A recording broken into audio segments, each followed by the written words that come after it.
They defined the glitz and spectacle of the Las Vegas Strip. Siegfried and Roy, the ultimate showmen. Masters of magic, with their ever-present companions, those white tigers and lions. The single most successful entertainment attraction in Las Vegas history, 30 years, 48 weeks a year, capacity business. Roy was always bigger than life. Roy is the animal lover, Siegfried the illusionist. Siegfried is a magician that comes along once in a generation. Together, they set Vegas on fire. What was the secret sauce between the two of you on stage? You know, I really don't know. First of all, we have been a very good team, Siegfried and Roy. And the way how it always worked was we challenged each other. What does he mean to you? All these years we're together and what we achieved, I said, I thank you very much. And I think I said, I love you.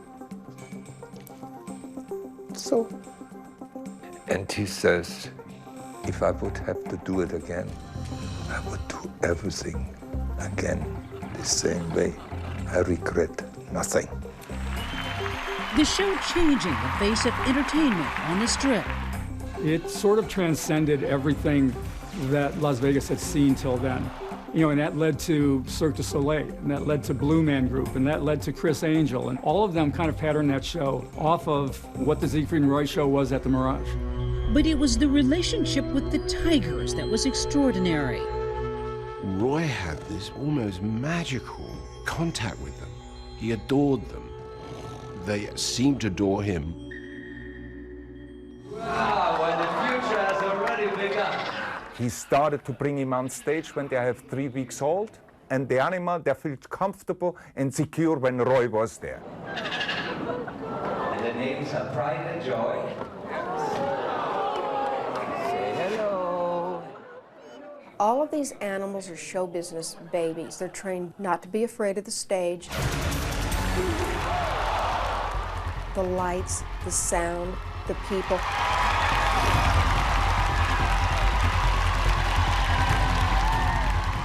With 45 years working with animals on stage, there'd never been a serious accident until October 3rd, 2003. It was Roy's 59th birthday. The audience packed with A-listers and friends. What happened? All of a sudden I felt very, very dizzy and very blurry. And I couldn't really step my feet further, so I tripped and fall. You tripped and fell because you were dizzy? Yeah. Whatever the reason, Roy is now in a horrifying position. He is laying on the stage floor underneath Manticore, and the animal is not responding to him.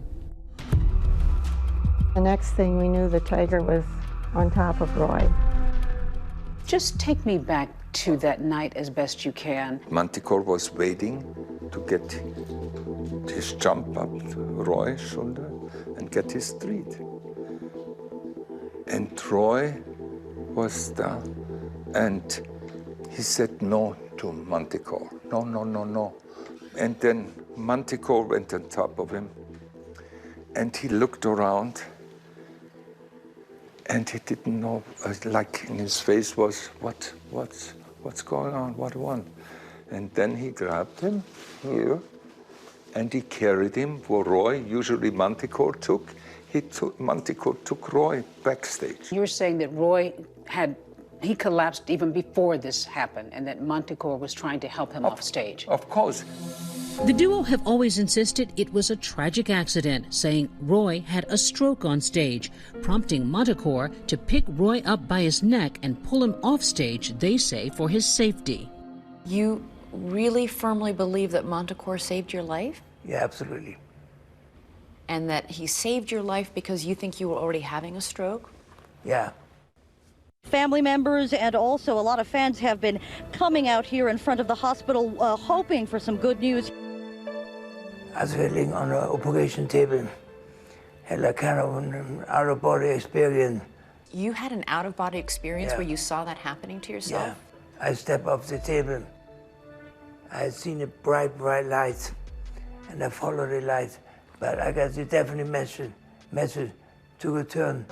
Chris Lawrence, one of the trainers on stage that fateful night, disputes that account, telling The Hollywood Reporter his version. He says a mistake by Roy triggered the tiger. Instead of walking Manticore in a circle, as is usually done, he just used his arm to steer him right back into his body. Chris Lawrence has come forward now saying I know. that Roy essentially was to blame. Was he? No way. Chris says that that is a story to protect the brand. Why do you think he says that? I have no idea. He had problems with his life anyway. So something you have to, I don't know. I don't know what goes on. I just know his life was full of problems.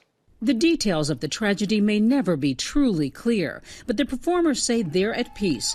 At 74 and 80, the two don't seem to be slowing down, often greeting fans at the Secret Garden, a complex on the grounds of the Mirage where visitors can see lions and tigers. Do you miss it? Do you miss the stage? No, I really don't miss it. We have been on stage in Vegas just by themselves for 40 years on stage, you know, and we had the most successful show in the history of Las Vegas anyway. Siegfried and Roy are working on a film and documentary series. Hi everyone, George Stephanopoulos here. Thanks for checking out the ABC News YouTube channel. If you'd like to get more videos, show highlights, and watch live event coverage, click on the right over here to subscribe to our channel, and don't forget to download the ABC News app for breaking news alerts. Thanks for watching.